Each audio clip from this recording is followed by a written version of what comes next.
Water hardness is a measure of how many divalent metal ions, mainly calcium, calcium 2+, and magnesium, magnesium 2+, are dissolved in water. Think of the water as a sponge that can soak up these two ions. The more ions it holds, the harder the water. Temporary hardness, caused by bicarbonates calcium HCO32, magnesium HCO32. If you heat the water, the bicarbonates decompose to insoluble carbonates, which precipitate out and the hardness disappears, just like temporary stains that wash away. Permanent hardness, due to sulfates, chlorides, nitrates, for example, calcium SO4, magnesium Cl2. Heating does not remove them, similar to a permanent marker stain. Total hardness, the sum of temporary and permanent hardness. It is expressed as an equivalent amount of calcium carbonate, calcium CO3, because calcium CO3 is a convenient reference compound. 1 mg calcium CO3 per liter corresponds to 0.02 millimoles of calcium 2+ or magnesium 2+, since the molar mass of calcium CO3 is 100 grams per mole. Complexometric titration with ethylnediamine tetracetic acid, EDTA, works like a key and lock system. EDTA is a 6-donor ligand that can wrap around a metal ion, forming a very stable 1-to-1 complex. M2++ EDTA4- reacts to form MEDTA2-. M stands for calcium 2+ or magnesium 2+. Because each metal ion needs exactly one EDTA molecule, the stoichiometry is 1 mole of EDTA for 1 mole of hardness-causing ions. This 1-to-1 relationship lets us calculate how many moles of calcium 2+ or magnesium 2+ were present simply by measuring how much EDTA was required to reach the endpoint. The reaction is driven by the very high formation constant, K sub F approximately 10 to the 10 to 10 to the 16, so once EDTA binds a metal ion, it stays bound under the titration conditions, similar to a super sticky Velcro that does not let go. A pH buffer, usually ammonium acetate ammonia, is added to keep the pH around 10.0. At this pH, the 2+ metal ions are fully deprotonated, and EDTA is in its Y4- form, ready to act as a chelating agent. Explanation: to know how much hardness is in a sample, we must first know the exact concentration of the EDTA solution used as the titrant. Preparation: 1. Dissolve a known mass of disodium EDTA dihydrate, M equals 336.21 grams per mole, in distilled water and make up to a known volume, for example 1 liter. This gives a stock solution of known molarity, but impurities and hygroscopic water may affect the exact concentration. Standardization: we standardize the stock EDTA against a primary standard, a substance that is pure, stable, and has a known formula weight. Using calcium carbonate, we weigh an exact amount of calcium carbonate, M equals 100.09 grams per mole, dissolve it in dilute hydrochloric acid to convert it to calcium 2+, and bring the solution to a known volume. Because each mole of calcium carbonate yields 1 mole of calcium 2+, the amount of calcium 2+ is known. Using magnesium chloride 6 hydrate, same idea, each mole gives 1 mole of magnesium 2+. Titration for standardization: add a few drops of indicator, iriochrome black tea, to the standard solution, adjust pH to 10.0, and titrate with the EDTA solution until the color changes. See next subtopic.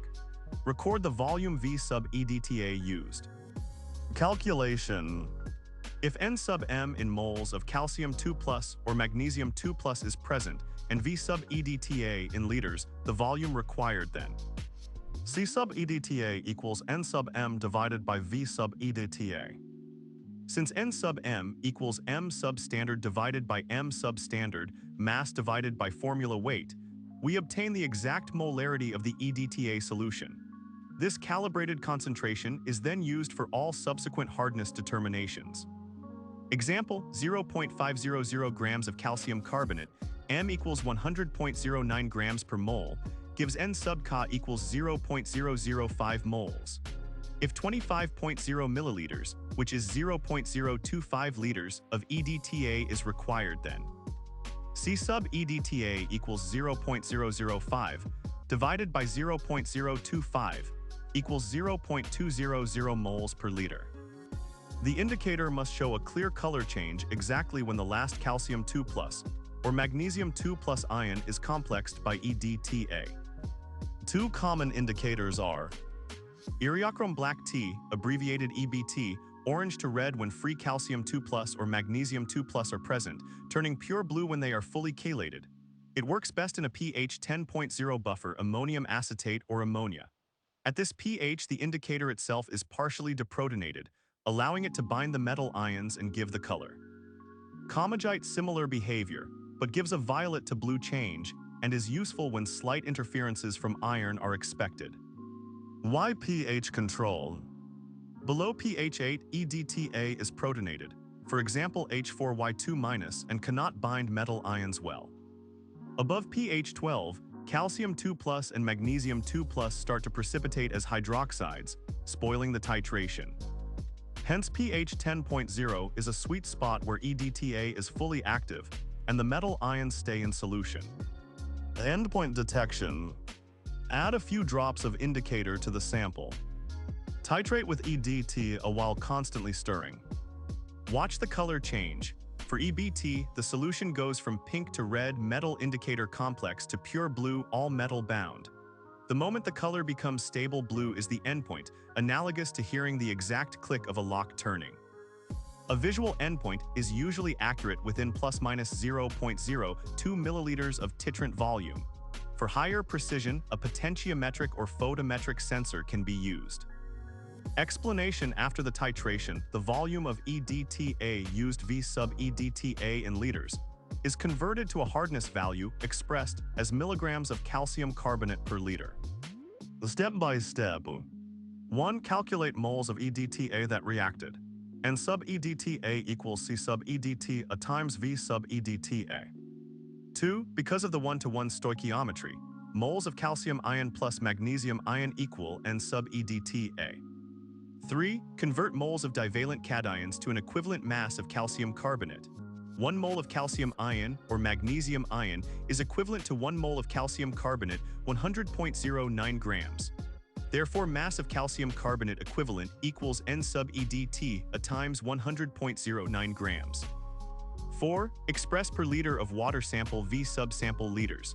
Hardness milligrams of calcium carbonate per liter equals N sub EDT times 100.09 times 10 to the 3 divided by V sub sample. Multiply by 10 to the 3 to convert grams to milligrams. Compact formula hardness equals C sub EDT times V sub EDT times 100.09 times 10 to the 3 divided by V sub sample. Example: suppose 25.00 milliliters 0.02, 5 liters of a 0.0100 molar EDT. A titrates 100 milliliters 0.100 liters of water. N sub EDTA equals 0.0100 times 0.025 equals 2.5 times 10 to the minus 4 moles. Hardness equals 2.5 times 10 to the minus 4 times 100.09 times 10 to the 3 divided by 0.100 equals 251 milligrams of calcium carbonate per liter. Hence, the water is classified as hardness greater than 180 milligrams of calcium carbonate per liter. Explanation: to know how much of the hardness is caused by calcium alone and how much by magnesium, we need to separate their reactions with EDTA. Method: using a masking agent, e.g. ammonia buffer with excess NaOH. Step 1. Determine total hardness. As described earlier, both calcium and magnesium react. Step 2. Mask magnesium so that it does not react with EDTA while calcium is still free. Commonly, excess ammonium chloride together with NH4 chloride/NH3 buffer at pH 10.0 is used. Magnesium forms a weak complex with NH3 that is not displaced by EDTA under these conditions, while calcium remains available. Step 3. Titrate the sample again, same volume with EDTA. The volume now corresponds only to calcium. Step 4. Calculate calcium hardness from the second titration, volume V sub Ca. Step 5. Magnesium hardness equals total hardness minus calcium hardness. Alternative: use of sodium cyanide NaCN to mask calcium. At pH 9.5, sodium cyanide forms calcium cyanide which does not react with EDTA, but magnesium stays free.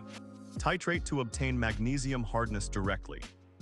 Illustrative analogy: imagine two children, calcium and magnesium, holding hands with a teacher, EDTA.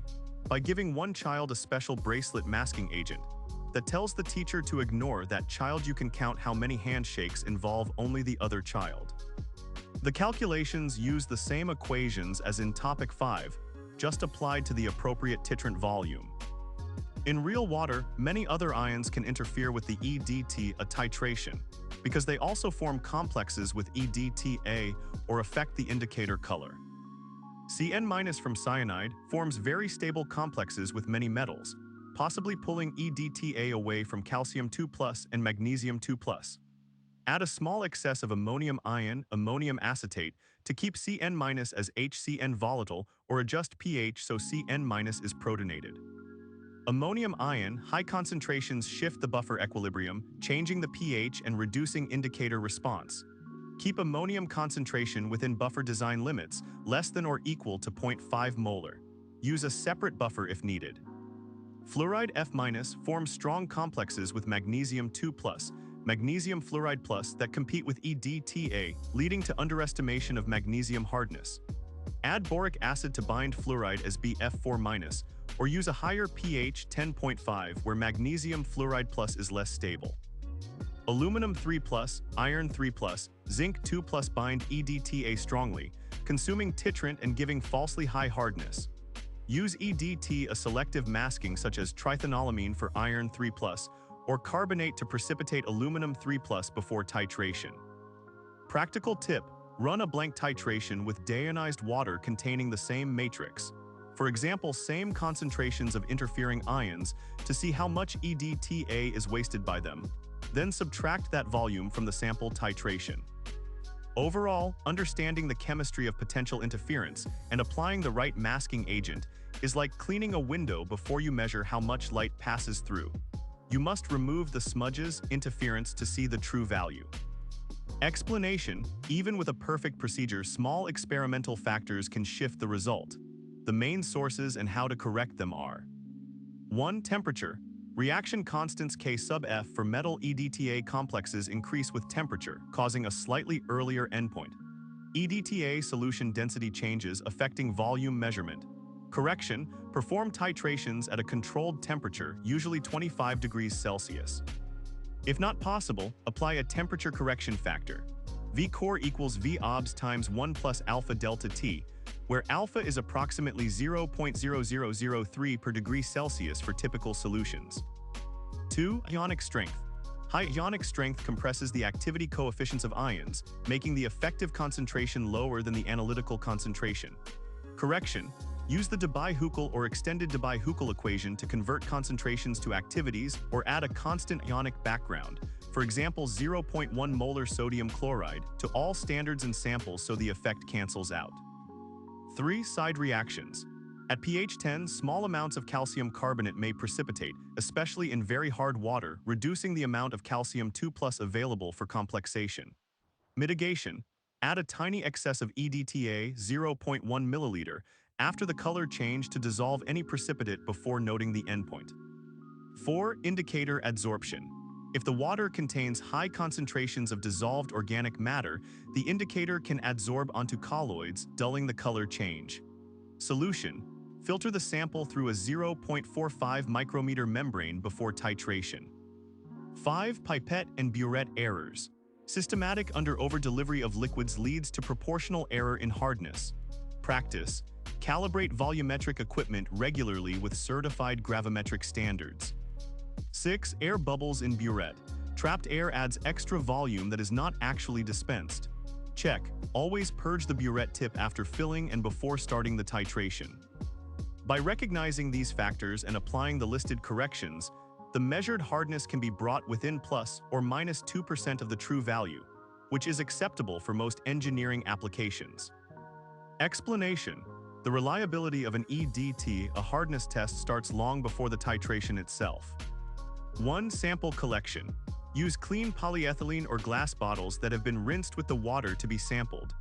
Avoid metal containers because soft water metals can leach calcium 2 plus magnesium 2 plus and raise the apparent hardness. Collect the sample from a point that represents the flow, for example midstream for a river, faucet after running water for 2 minutes. 2. Preservation. Store the sample at 4 degrees Celsius if analysis cannot be performed within 24 hours. Cold temperature slows any precipitation or microbial activity that could change ion concentrations. Add a few drops of concentrated nitric acid to pH approximately 2 if the sample may contain suspended solids that could settle and release bound calcium 2 plus magnesium 2 plus later. Acidification also inhibits bacterial growth. 3. Pretreatment. Filtration. Pass the sample through a 0.45 micrometer membrane to remove turbidity and colloids that may interfere with the indicator color. Degassing. For water rich in dissolved carbon dioxide, gently boil a small aliquot and cool. This drives off carbon dioxide, converting bicarbonate hardness to carbonate form and preventing carbonate precipitation during titration. 4. Volume taken for titration. Use a calibrated pipette, for example 50 milliliters, to ensure the sample volume is known accurately. The same volume must be used for each titration to keep the calculations straightforward. 5. Documentation. Record the temperature, pH, and time of collection. Any deviation from standard conditions should be noted as it may require a correction factor later. Following these steps is akin to preparing a clean level playing field before a race. Any leftover debris interfering ions, microbes, particulates can trip the measurement and give a false finish time hardness value. Question 1. A 50 milliliter water sample required 23.5 milliliter of 0.0100 molar EDTA to reach the endpoint using iriochrome black tea at pH 10. Calculate the total hardness in milligrams calcium carbonate per liter. Solution steps. Moles of EDTA used. N equals 0.0100 mol per liter times 0.0235 liter equals 2.35 times 10 to the minus 4 mol. Because of 1-to-1 stoichiometry, N sub calcium 2 plus magnesium 2 equals 2.35 times 10 to the minus 4 mol. Convert to milligrams calcium carbonate equivalent. Hardness equals open bracket 2.35 times 10 to the minus 4 times 100.0, 9 times 10 to the 3 divided by 0.050 close bracket equals 471 milligrams calcium carbonate per liter. Question 2. In the same water, after adding excess ammonium chloride to mask magnesium 2 plus, the EDTA volume required drops to 14.8 milliliter. Determine the calcium hardness and then the magnesium hardness. Solution steps. Calcium moles. 0.0100 times 0.0148 equals 1.48 times 10 to the minus 4 mol. Calcium hardness equals open bracket 1.48 times 10 to the minus 4 times 100.09 times 10 to the 3 divided by 0.050 close bracket equals 296 milligrams calcium carbonate per liter. Total hardness from question 1 equals 471 milligrams calcium carbonate per liter. Magnesium hardness equals total minus calcium equals 471 minus 296 equals 175 milligrams calcium carbonate per liter. Question 3. A laboratory prepared a 0.0250 molar EDTA solution by dissolving 2.00 gram of sodium 2 EDTA dihydrate. Molar mass equals 372.24 gram per mole in 500 milliliter water. After standardization against 0.500 gram calcium carbonate, the titration required 24.6 milliliter of the EDTA solution. Calculate the corrected molarity of the EDTA solution.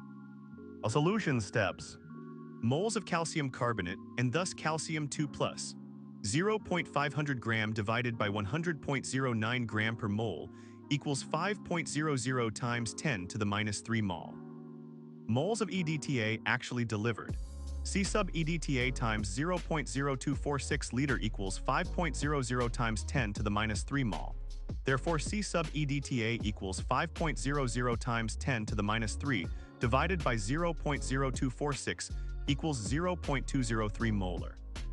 The prepared solution was nominally 0.0250 molar, so the standardization shows the actual concentration is 0.203 molar, indicating a dilution or calculation error in the preparation step.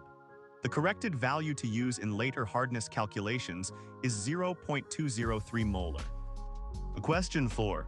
During a hardness test, the water contains 0.02 molar fluoride. Explain why the measured magnesium hardness would be low and suggest a simple way to fix the problem. I'll answer.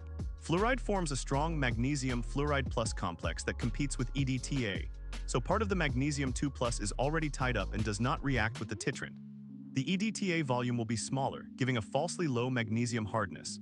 Adding a small amount of boric acid, approximately 0.05 molar, converts fluoride minus to boron tetrafluoride minus, freeing magnesium 2 plus, after which the titration yields the correct value. Question 5. A field sample was collected in a plastic bottle, stored at 4 degrees Celsius, and filtered through a 0.45 micrometer membrane before titration. List 3 reasons why each of these steps improves the reliability of the hardness result. I'll answer. 1. Plastic bottle eliminates leaching of calcium 2 plus or magnesium 2 plus from metal containers. 2. Cooling to 4 degrees Celsius slows precipitation of carbonates and microbial metabolism that could change ion concentrations. 3. Filtration removes suspended solids and colloids that could adsorb the indicator or cause turbidity, ensuring a sharp color change at the endpoint.